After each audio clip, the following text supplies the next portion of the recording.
My name is Emma Walsh, and I am 28 years old. The day I found out my own family had written me out of the most important evening of their year, I was standing in the break room at work, reheating leftover soup and thinking about nothing in particular. My phone buzzed on the counter. I glanced down, saw my Aunt Diane's name, and picked up with a smile, expecting her usual Wednesday check-in. Her voice, though, was different. Quieter, careful, the way a voice gets when it is carrying something heavy it does not want to drop. "Sweetheart," she said, "I've been going back and forth about calling you, but I decided you deserve to know." I set down my spoon. "Know what?" There was a pause. Through the phone I could hear her exhale slowly, as if she had rehearsed this moment and was still not ready for it. "Your parents held the anniversary gala last Saturday, the one they've been planning since January. Claire's gallery debut was part of the evening." Another pause. "You weren't invited, Emma. I only found out you didn't know when I mentioned it, and you went quiet." The break room was suddenly very loud. The hum of the refrigerator, a colleague laughing in the hallway, the faint sound of traffic 5 floors below. I stood there with my phone pressed against my ear and felt the floor rearrange itself beneath me. "My parents' 30th anniversary," I said slowly. "Yes." I did not say anything else for a moment. My mind kept circling back to the last few weeks, trying to find a moment when someone might have mentioned it. A text I missed. An email caught in a spam folder. But there was nothing. No accident. No oversight. Just a clean, deliberate absence where my name should have been. "Do you know why?" I asked. Aunt Diane's voice was careful and sad at the same time.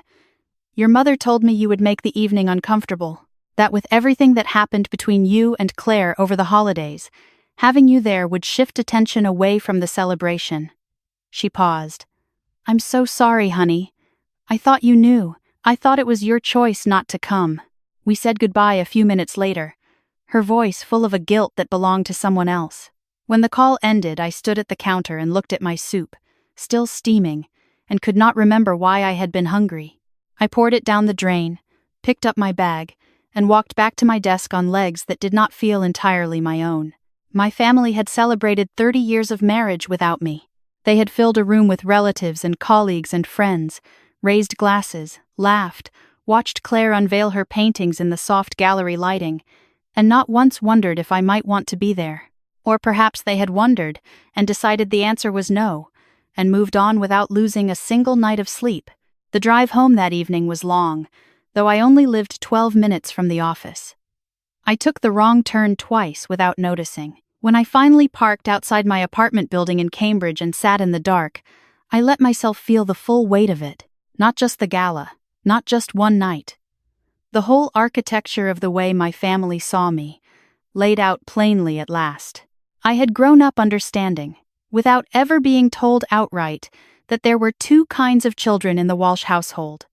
Claire was the luminous one, bright, artistic, magnetic, the daughter my parents introduced first at parties, whose paintings hung on the wall of the living room, whose opinions were solicited at the dinner table while mine were tolerated. I was the other one, the responsible one, the one who handled her own college applications, worked 2 jobs all 4 years at BU, graduated without ceremony while my parents were in Sedona for a long weekend they had planned around Claire's semester schedule. They sent flowers. A nice arrangement. I kept the card for about a week and then threw it away. I did not grow up bitter. I grew up practical. I learned early that love from my parents came with conditions attached, and that Claire had simply been born meeting them, the way some people are born with perfect pitch. It was not her fault, and it was not mine. It was just the way things were. I had built my life accordingly on my own terms, with my own hands, in my own city. I had also, for the past 7 months, been wearing an engagement ring. I turned it slowly in the dark of the car, watching the small diamond catch the amber glow of the streetlight. Marcus had proposed on a Wednesday evening in March, sitting on the floor of his apartment eating takeout because we had forgotten to set the table. He had reached into the pocket of his sweatshirt and held out the ring with no speech, no candlelight, just those steady dark eyes and a look that said he had thought about this for a long time. I said yes before he finished the sentence. My family had not noticed. My mother had seen the ring twice, once at Easter, when she was busy arranging the centerpiece and did not look at my hands. Once in May, when we had coffee, and she spent the hour talking about Claire's upcoming gallery debut. I had kept my left hand wrapped around my mug and said nothing, and she had not asked. Marcus knew about my family. He had listened to all of it over 2 years of late evenings and long drives, his hand resting on mine while I talked, never offering easy answers, never telling me I was overreacting. He was the first person in my life who made me feel that my experiences were real, not exaggerated, not the result of some deficiency in me. His father, Gerald Reed, was a different kind of man from the ones I had grown up around. He had built one of the most respected development firms in New England from nothing, and he carried that fact lightly, without performance. He had welcomed me into his family with a directness that left no room for ambiguity. The first time Marcus brought me to dinner, Gerald shook my hand and said, "I've been hearing about you for a year. It's good to finally put a face to all that admiration. No ceremony, no test, just warmth, plainly given." That night, after Aunt Diane's call, Marcus came home to find me sitting at the kitchen table with the lights off. He set down his keys without a word, turned on the lamp over the counter, and sat across from me. I told him everything. He listened all the way through, and when I finished, he was quiet for a moment, looking at me steadily. "They've been planning that event for 6 months, he said. They had enough time to book a venue, arrange a catering menu, and hang Claire's paintings on the wall. They didn't have enough time to send you an invitation." "They had time," I said. "They made a choice." He reached across the table and covered my hand with his. "What do you want to do?" I thought about it seriously. Part of me wanted to do nothing, to absorb this the way I had absorbed every other small erasure over the years and keep moving forward, because moving forward was what I knew how to do. But another part of me, one that had gotten steadily louder over the past few years, was done with quiet absorption. I was 28 years old. I had a career I had built without a single dollar of their help. I had a man who loved me completely. I had a life they knew almost nothing about because they had never bothered to ask. "I want to hear it from them," I said. "In person." I drove to my parents' house in Wellesley on a Thursday evening, a week after Aunt Diane's call. The house looked exactly as it always did, the flower beds manicured, the shutters freshly painted, the porch light glowing with domestic warmth. I had grown up in that house and never felt at home in it. My mother answered the door with an expression that moved quickly from surprise to careful neutrality. "Emma, we weren't expecting you." "I know," I said, and walked in. My father was in the study. He looked up from his reading when I appeared in the doorway, and the very slight tightening around his eyes told me that Aunt Diane had probably already made a phone call of her own. He closed his book without being asked. I stood in the center of that room, with its familiar smell of old paper and my father's coffee, and I asked them to explain to me why I had not been at their anniversary gala. My mother moved to the same gentle script she always used when delivering difficult truths, the careful voice, the concerned tilt of the head, the implication that she was doing me a favor. She said the timing had been complicated. She said the event had been planned around Claire's debut, and Claire had expressed concern that the tension between us after the holidays would overshadow her work. She said they had simply thought it would be better, for everyone, if I sat this one out. "You thought it would be better," I said. "For the evening," my father added from his chair. "You know how these things can go." "I know how they go," I said. "I've watched them go a certain way my whole life. I'm asking you directly, did you think of inviting me and decide against it? Or did my name never come up at all?" The silence that followed was its own answer. My mother said that it was not about not valuing me, that I was being unfair, that Claire had worked so hard on the debut and the evening had meant so much to her. From the hallway, Claire's voice carried in from wherever she had been listening. "You would have made it weird, Emma." She appeared in the doorway, one shoulder leaned against the frame, arms crossed. 3 years younger than me and always somehow looking like she knew more. "You know things are still strange between us. Mom and Dad were just being practical." I looked at my sister and felt something settle in my chest. Not anger, exactly. Something quieter and more permanent. "You're right that things are strange between us," I said. "They got strange when I found out you'd been telling your friends that I was jealous of your career." When I'd spent 4 years supporting you through every show, every rejection, every 3 a.m. crisis call, I paused.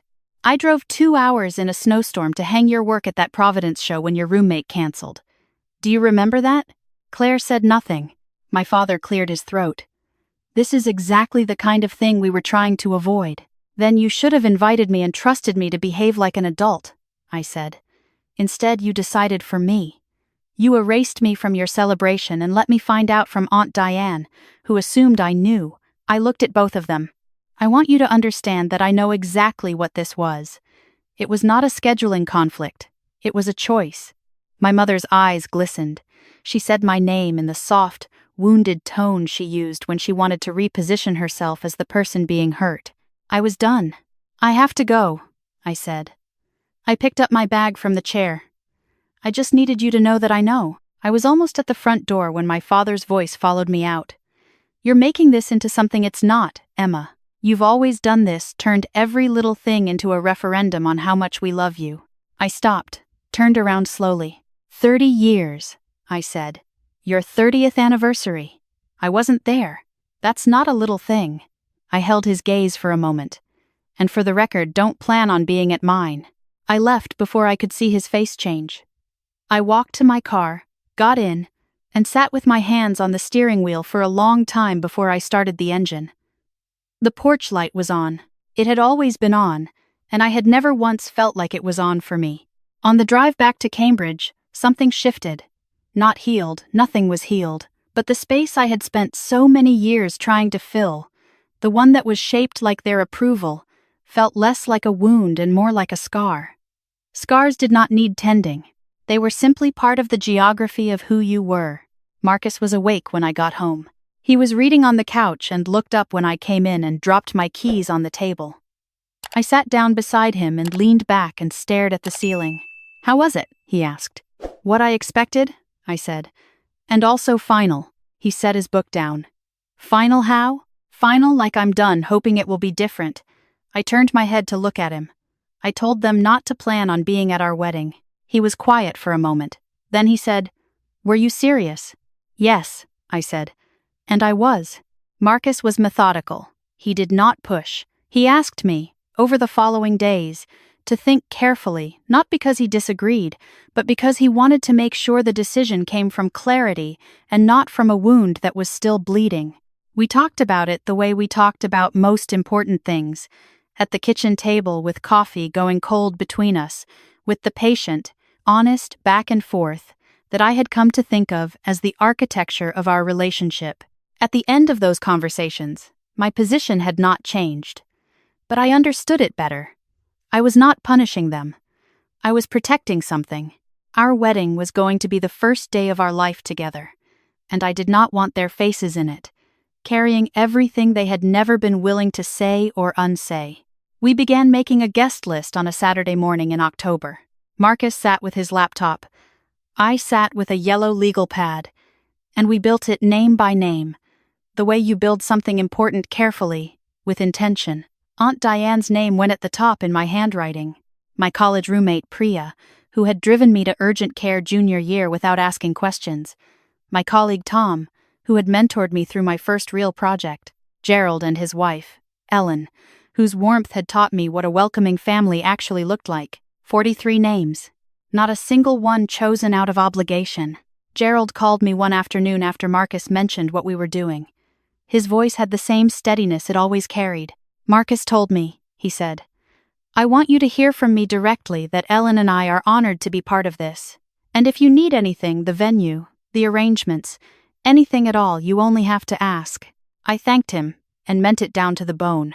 Aunt Diane received her invitation in person. I drove to her small house in Newton on a Sunday, and when she opened the envelope and read the card, she put her hand over her mouth and looked at me over the top of it. Her eyes went bright immediately.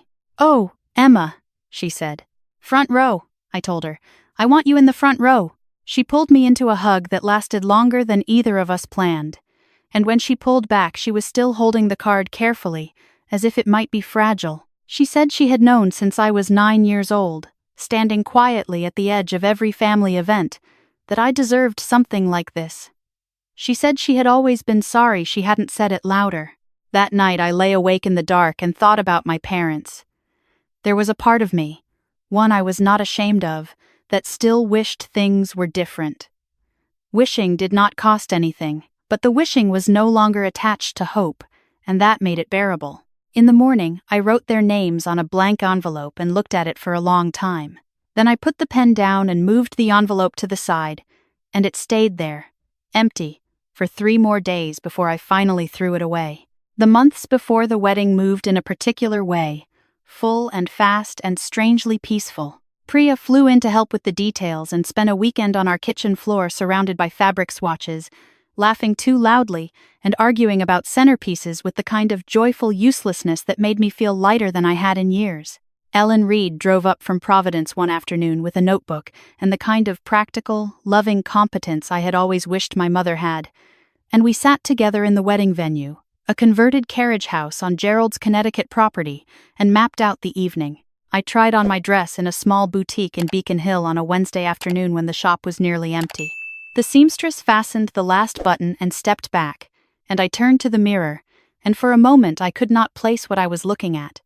Not because the dress was remarkable, though it was, but because the woman wearing it looked like someone who had arrived somewhere she had been traveling toward for a long time. Priya stood behind me with her hand over her heart, not saying anything for once, which was its own kind of testimony.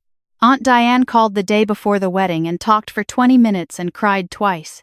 She said she would be there before anyone else and would sit in the front row and weep openly, without apology. I told her that sounded perfect. The morning of the wedding was cold and bright, the Connecticut November doing exactly what it was supposed to do.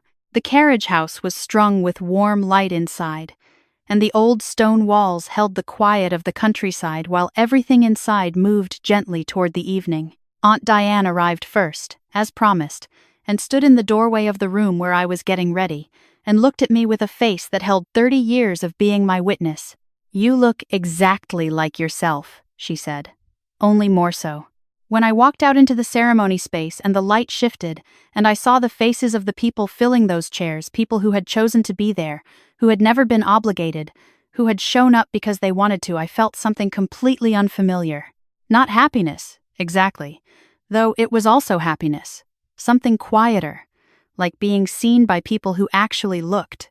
Marcus stood at the altar and watched me come toward him with an expression I will carry for the rest of my life.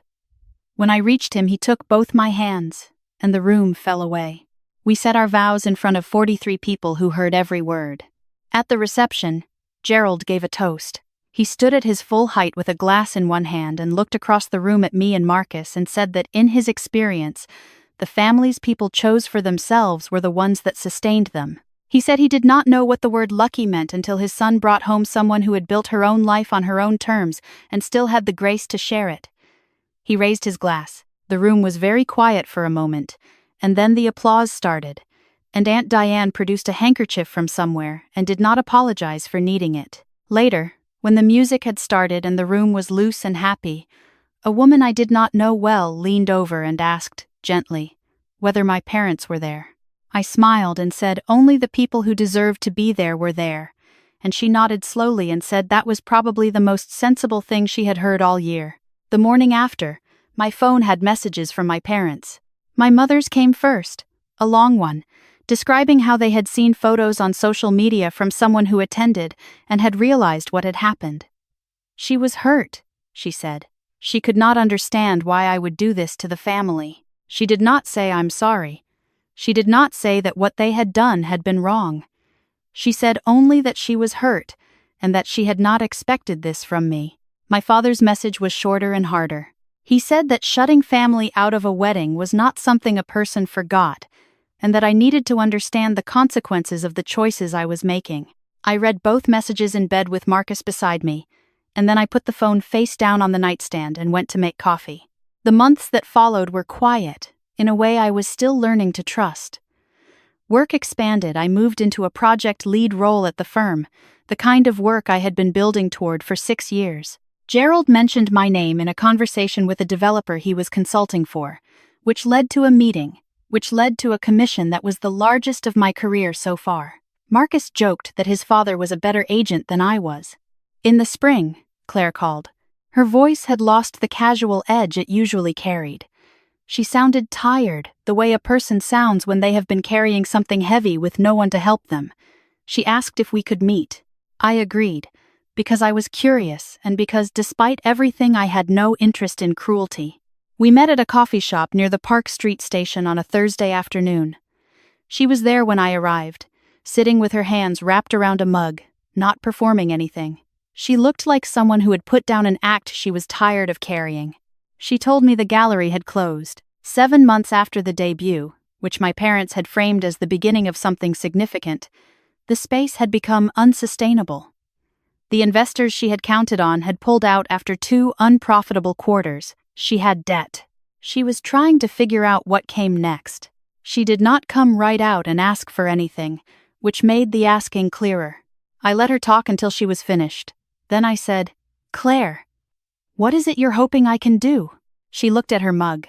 "You know people now. Gerald Reed's people. The firm you're working with." She looked up. "I need a space. Something affordable with the right exposure. I know you could make a call." I was quiet for a moment. Not because I was uncertain, but because I wanted to say it correctly. "I remember the last time something mattered to me," I said. "The last time I needed my family to just show up. Your debut was part of my parents' anniversary gala, and you told them that having me there would make things uncomfortable. You were the reason I wasn't invited to their 30th anniversary, Claire. You said so yourself." She flinched.